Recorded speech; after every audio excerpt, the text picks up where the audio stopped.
दोस्तों इस वीडियो में आपको हम एसएससी सिलेक्शन पोस्ट फेज़ 13 की वैकेंसी का फॉर्म अप्लाई करके दिखाने वाले हैं। अगर आप लोग एसएससी सिलेक्शन पोस्ट फेज़ 13 की वैकेंसी के लिए फॉर्म फिल करना चाहते हैं तो इस वीडियो को फॉलो करके आप लोग अपना फॉर्म फिल कर सकते हैं। Step by step complete form fill करके दिखाएंगे। सेम वीडियो को फॉलो करके आप लोग भी अपना फॉर्म फिल कर सकते हैं।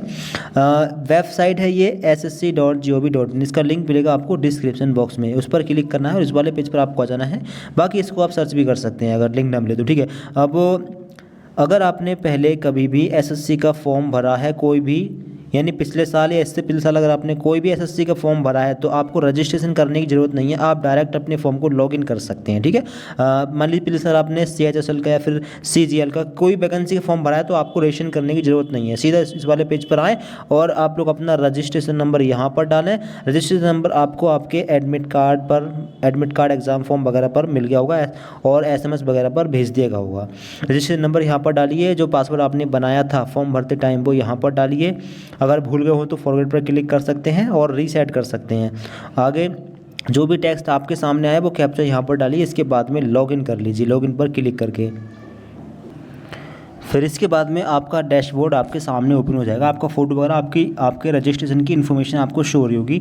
आपको नीचे आना है। नीचे आने के बाद में आपको latest vacancy selection post phase 13 2025 की वैकेंसी आपको शो हो रही होगी। आपको दिखेगा अप्लाई का ऑप्शन, अप्लाई वाले इस बटन पर आपको क्लिक करना है और फिर इसके बाद में आपके सामने आपके रजिस्ट्रेशन की इन्फॉर्मेशन ओपन होगी, ठीक है। आप इसमें कोई चेंजेस नहीं कर पाएंगे। नीचे आएंगे, नीचे आने के बाद में आपको दिखेगा नेक्स्ट का ये बटन, इस पर क्लिक कर देंगे और क्लिक करने के बाद में डेटा सक्सेसफुली सेव हो जाएगा। ओके पर आप लोग क्लिक कर देंगे। फिर इसके बाद में अगले स्टेप पर आप लोग पहुँच जाएंगे। अब अगले स्टेप में आप लोग, अगर आप एक्स सर्विसमैन हैं या आर्म्ड फोर्स से हैं तो यस कर सकते हैं, वरना नो पर टिक लगा देंगे, ठीक है। आगे है आर यू गवर्नमेंट एम्प्लॉय, अगर आप गवर्नमेंट एम्प्लॉय हैं स्टेट या फिर गवर्नमेंट सेंट्रल गवर्नमेंट में तो यस कर सकते हैं, वरना नो पर टिक लगा देंगे। इसके बाद में सेव एंड नेक्स्ट पर क्लिक कर देंगे। ये पेज भी आपका सेव हो जाएगा। अब इसके बाद में अगला जो ऑप्शन है, अगला जो स्टेप है वो है additional information preference of examination centres. अब आप 3 एग्ज़ाम सेंटर सेलेक्ट कर सकते हैं, ठीक है। प्रेफरेंस नंबर 1, अब प्रेफरेंस 1 में कौन सा एग्ज़ाम सेंटर लेना चाहेंगे आप अपना एग्ज़ाम सेंटर सेलेक्ट कर लेंगे, ठीक है।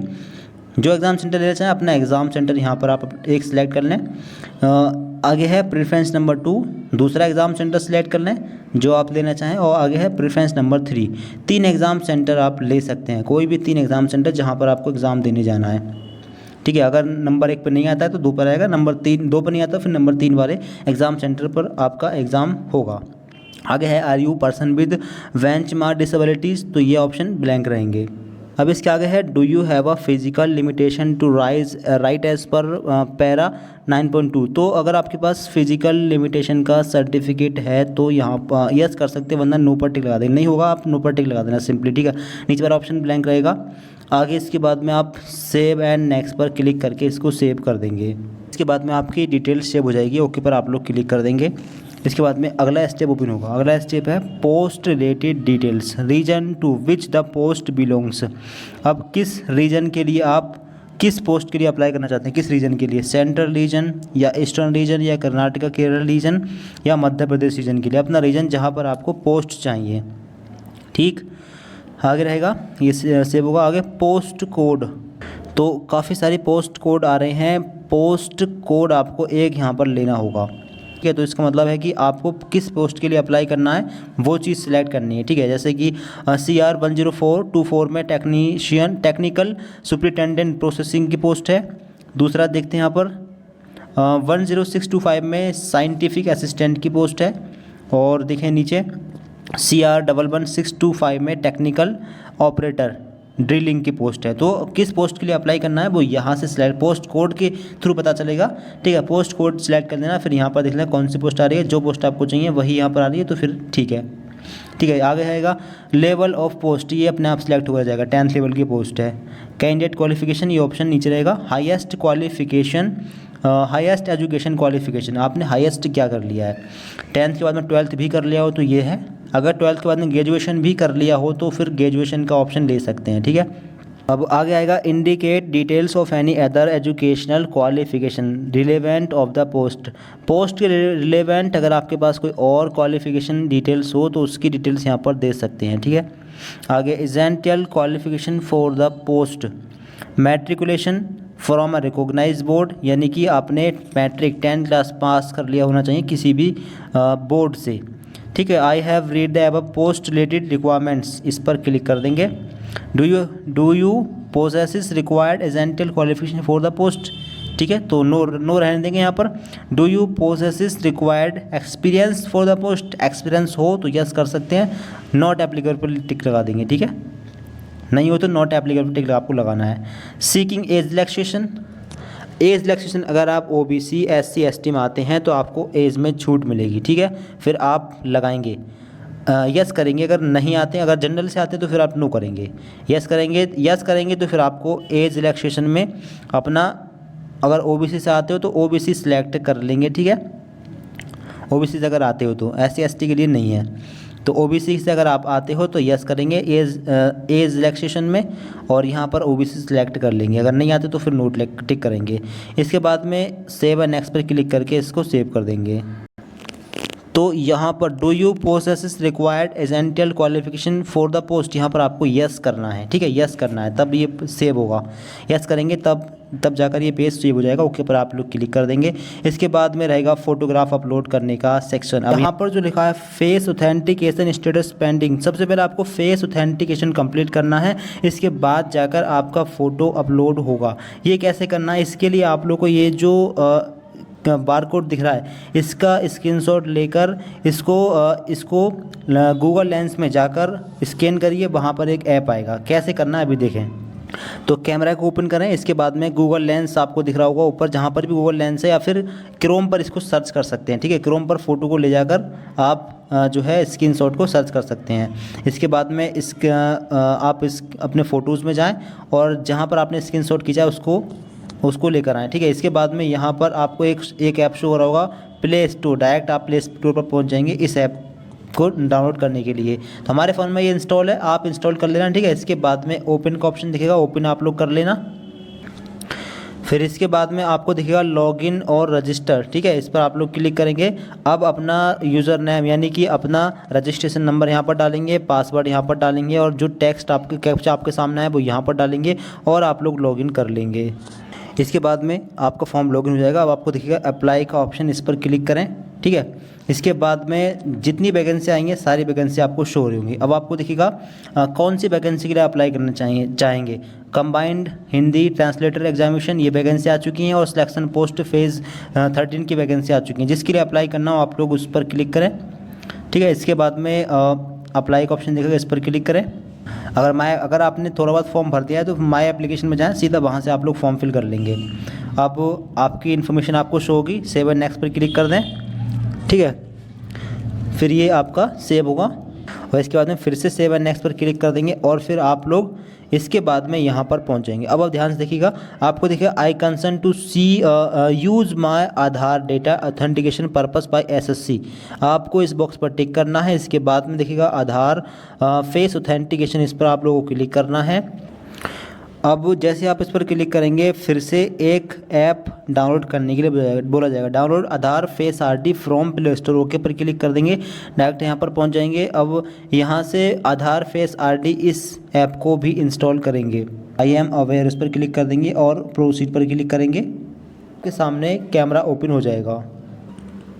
अब कैमरे के सामने इस तरीके से अपने फेस को लाइए, अपनी पलकों को झपकिए, इसके बाद में ये आपके फेस को कैच कर लेगा, और फिर आपका जो आधार फेस ऑथेंटिकेशन है वो कंप्लीट हो जाएगा। इसके बाद में आप लोग सेव एंड नेक्स्ट का ऑप्शन दिख रहा होगा, इस पर क्लिक करेंगे, और फिर ये फेस आईडी आपकी वेरिफिकेशन सक्सेसफुल लिखाएगा, ओके पर क्लिक कर देंगे। फिर से सेव एंड नेक्स्ट पर क्लिक करेंगे।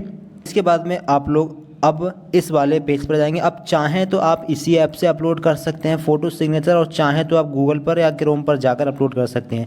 वहां जाने की भी ज़रूरत नहीं है, आप सीधा यहीं से अपलोड कर सकते हैं। आपको देखिएगा कैप्चर लाइव फ़ोटो, इस पर क्लिक करेंगे। अब आप थोड़े कम रोशनी वाले क्षेत्र में जाएंगे, अपने फेस को इस तरह से रखेंगे, ठीक है, इस तरीके से रखेंगे फेस को, और जो आपको गोल बॉक्स दिख रहा है इस पर आप लोग एक बार टिक करेंगे, ठीक है। जैसे ही फेस सही हो जाएगा फिर इसके बाद में फ़ोटो अपलोडेड सक्सेसफुली आपको लिखा मिलेगा और फ़ोटो आपका अपलोड हो जाएगा। ठीक है, थोड़ी कम रोशनी वाले एरिया में जाएं, बैकग्राउंड वाइट लें, अपना सीने तक का फ़ोटो इस प्रकार से आप देख पा रहे होंगे। इस तरीके से फ़ोटो कैप्चर करें और फ़ोटो आपका कैप्चर हो जाएगा। इसके बाद सिग्नेचर है। अब सिग्नेचर का जो साइज़ है 10 से 20 KB के बीच में है तो 15 KB इसका साइज़ कर लें। अगर मोबाइल फ़ोन से अपना फॉर्म भर रहे हैं तो एक वाइट बैकग्राउंड पेज पर सिग्नेचर करें और इसके बाद में PDF बनाने वाले ऐप में उसको लेकर जाएं और उसका स्क्रीनशॉट वगैरह खींचें, ठीक, जिससे कि उसका बैकग्राउंड बिल्कुल वाइट हो जाए। ब्लैक पेन से सिग्नेचर करनी है। इसके बाद में साइज़ 15 KB कर लें और फिर JPG या JPEG फॉर्मेट में सेव कर लें। इसके बाद में अपलोड योर सिग्नेचर इस पर क्लिक करें और फिर फ़ोटोज़ सेलेक्ट करके यहाँ पर अपलोड कर दें। फिर इसके बाद में सिग्नेचर अपलोडेड सक्सेसफुली आएगा, यानी सिग्नेचर आपका अपलोड हो जाएगा। ओके पर आप लोग क्लिक कर देंगे। ठीक है, तो फ़ोटो और सिग्नेचर आपके अपलोड हो गए हैं। इस प्रकार से इस ऐप से आप लोग फ़ोटो सिग्नेचर अपलोड कर देंगे। फिर इसके बाद में आपके फ़ोटो और सिग्नेचर अपलोड हो जाएंगे। अब आप लोगों को सेव एंड नेक्स्ट पर क्लिक करके अगले पेज पर पहुँच जाना है। इसके बाद आएगा प्रीव्यू फॉर्म, यानी आप लोग अपने फॉर्म का प्रीव्यू कर लें। अगर फॉर्म में आपको कोई मिस्टेक लगती है तो अभी आप करेक्शन कर सकते हैं। ठीक है, जो इन्फॉर्मेशन आपने भरी है सारी आपको शो हो रही होगी। अगर कोई करेक्शन करना हो तो एडिट का ऑप्शन है, ठीक है, इस पर क्लिक करके आप लोग एडिट कर सकते हैं। ठीक, एडिट का ऑप्शन आपको दिख रहा होगा। अगर एग्ज़ाम सेंटर में कोई करेक्शन करना हो तो आप लोग एडिट पर क्लिक करके इसको चेंज कर सकते हैं। ठीक है, नीचे आएंगे। नीचे आने के बाद में करेक्शन अगर नहीं करना हो तो फिर आप सेव एंड नेक्स्ट पर क्लिक कर देंगे। फिर ये पेज आपका सेव हो जाएगा। फिर इसके बाद में आपको दिखेगा डिक्लेरेशन। आप थोड़ा नीचे आएंगे। नीचे आने के बाद में आपको दिखेगा आई एग्री का ये बटन आपको दिखेगा, इस पर आप लोग एक बार टिक करेंगे। इसके बाद में जो भी कैप्चा आपके सामने आए वो आप लोग यहाँ पर फिल करना और इसके बाद में आपको दिखेगा सबमिट का ये बटन, इस पर क्लिक कर देंगे अगर आपका फॉर्म ठीक है तो। अगर करेक्शन नहीं करना है तो फिर आप सबमिट पर क्लिक कर दें।